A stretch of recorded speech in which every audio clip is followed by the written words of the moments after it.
E aí, meus queridos, tudo bem com vocês? No vídeo de hoje a gente vai trocar uma ideia sobre as ações da Caixa Seguridade. Muitos investidores gostam dela por conta que ela acaba pagando um dividendo ali. O pessoal já pensa um pouco na BB Seguridade, acha que ela pode também ser atrativa e daí a galera se empolga. Então teve um inscrito do canal que ele pediu para eu dar as minhas opiniões sobre os indicadores fundamentalistas e ele perguntou se eu conseguiria colocar ela nas minhas planilhas, tanto de preço justo quanto de dividendo projetado. Então eu coloquei aqui para a gente ver como que fica, mas tem uma observação, como ela abriu o capital na bolsa recentemente, ela não tem muito histórico para a gente poder estar avaliando. Então eu coloquei apenas de 2 anos, tanto para o preço justo quanto para o dividendo projetado. Então não vai dar ali uma análise muito perfeita por conta desse histórico que não existe ainda. Mas é claro que nada do que for dito aqui vai ser uma recomendação de investimentos, mas se você curtiu a ideia desse vídeo, senta o dedo aí no like, se inscreve no canal para dar essa força aí. Quando você se inscreve, comenta, ou seja, interage com o canal, o YouTube entende que o conteúdo tá bacana e daí ele distribui para mais pessoas, então fortalece aí. E se você já investe nas ações da Caixa, comenta aqui embaixo e comenta qual preço tu considera interessante para se expor às ações.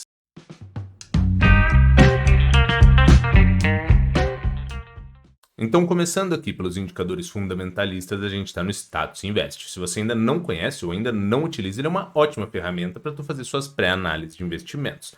Eu, particularmente, eu acabo não gostando dessa parte da Caixa por conta dessa falta de histórico. Mas assim, não é que eu não invista em ações que abriram capital recentemente. Eu invisto. Porém, no caso aqui da Caixa, eu acabo ficando um pouco pé atrás. Então, para quem não conhece, o ticker é CXSE3, o valor atual está em 10,30. Quando a gente vem na parte de indicadores, está com um dividend yield de 8,4%. Eu considero atrativo, de 7 para cima eu já acho interessante. A maior preocupação aqui é com essa questão de não termos esse histórico do passado, então traz uma incerteza maior em relação aos resultados do futuro. Mas olhando apenas essa métrica, é bem atrativo.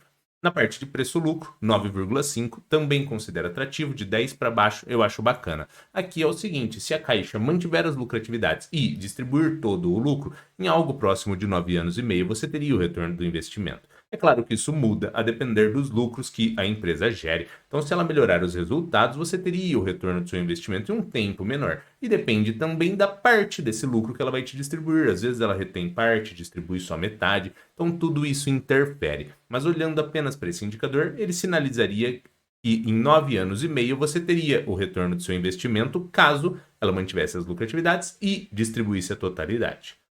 Na parte aqui de preço, o valor patrimonial tem 2,62. Mesmo esquema do que eu já comentei em outros vídeos. Não é porque está muito acima de 1 que necessariamente a empresa esteja cara. Você tem que olhar para a geração de lucro, geração de caixa e recorrência desses resultados. Aí sim você consegue comprovar se faz sentido pagar acima de patrimônio. Em todos esses 3 indicadores que a gente viu, tem essa questão dos resultados, da recorrência. A gente não consegue visualizar por conta dessa recente abertura de capital. Mas olhando apenas para os resultados, aparentemente estariam bons.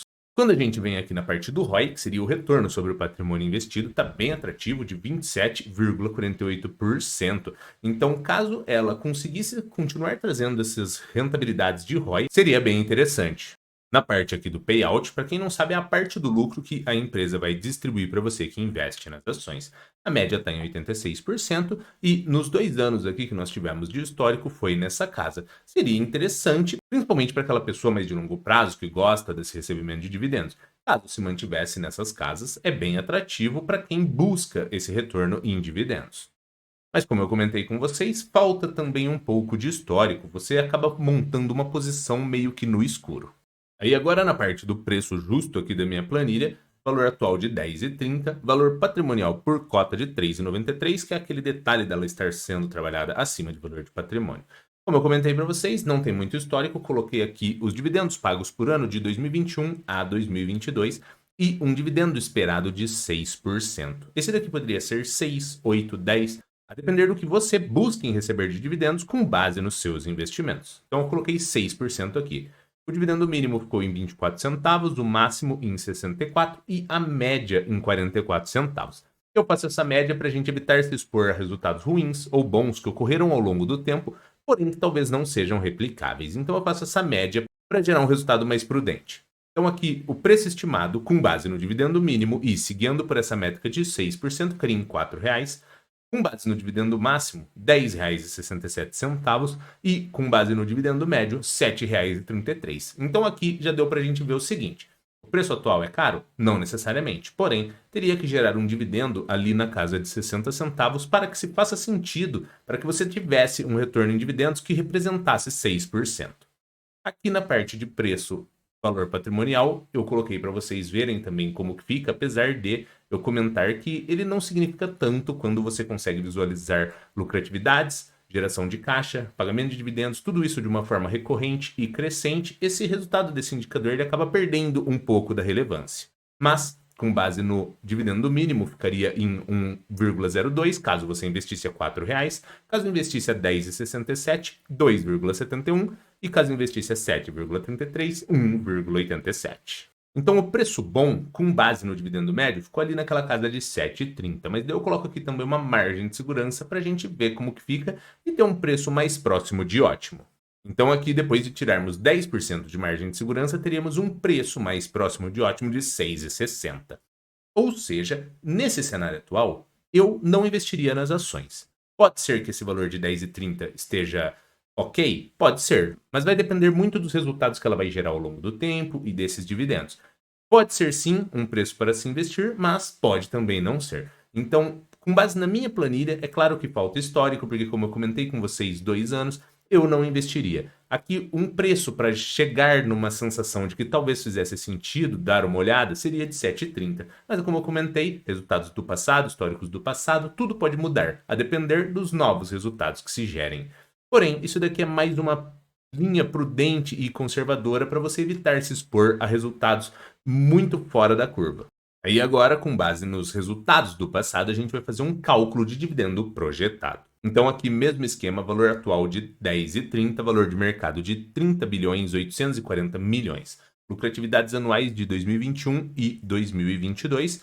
Tivemos um lucro médio de 2 bilhões 424 milhões. Lucratividade média, mesmo esquema do dividendo, para evitar se expor a resultados ruins ou bons que ocorreram ao longo do tempo, porém que talvez não sejam recorrentes, a gente faz essa média. Teríamos um PL aqui na casa de 12,72. Isso caso comprasse as ações a 10,30 e ela gerasse essa lucratividade média de 2 bilhões 424 milhões.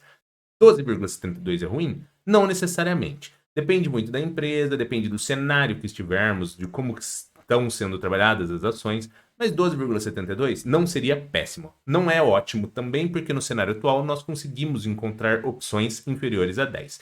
Mas eu coloquei aqui só para a gente ver como que fica. Então o payout de 25%, 50%, 75% e 100%, aqui no caso de 100% distribuindo todo o lucro. Caso distribua 25%, com base nesse lucro médio, teríamos um dividendo de 2%. Caso distribua 50%, um dividendo de 4%. Caso distribua 75%, teríamos algo próximo de 6%. E distribuindo todo o lucro, 7,86%. Ou seja, com base nesse cálculo de dividendos, para que se faça sentido talvez investir nas ações a esses preços atuais, ela deveria gerar aquela lucratividade de 2 bilhões e 400 milhões e distribuir de 75% para cima. A gente já viu que com base no histórico dela, ela distribui 86%. Ou seja, precisaria apenas gerar aquela lucratividade de 2,4 ou superior. Então, só para a gente fazer um resumidão, quer dizer que as ações estão caras? Não. Mas, com base nos indicadores fundamentalistas, estão ok. Mas quando a gente coloca os resultados do passado para calcular um possível preço justo ou talvez um dividendo projetado, gera uma percepção de que talvez exista um certo risco ali, a depender dos resultados que se gerem no futuro. Mas assim, você que tem que ser responsável por estudar, se capacitar e avaliar se você acredita que esses resultados eles possam ser positivos e crescentes. Caso você creia que sim, esse valor não seria ruim. Caso você acredite que não e que talvez tenha que ter mais prudência até por conta dessa falta de histórico, talvez aguardar para montar posições caso hajam desvalorizações ali próximo daquela casa de 7 ou 6. Mas é claro que nada do que foi dito aqui foi uma recomendação de investimentos, porque você que tem que ser responsável por estudar e se capacitar. Porque no fim do dia, o lucro ou o prejuízo é inteiramente seu. Mas se você curtiu a ideia desse vídeo, senta o dedo aí no like, se inscreve no canal e compartilha com a galera para o canal crescer. Valeu, meus queridos, e abraços!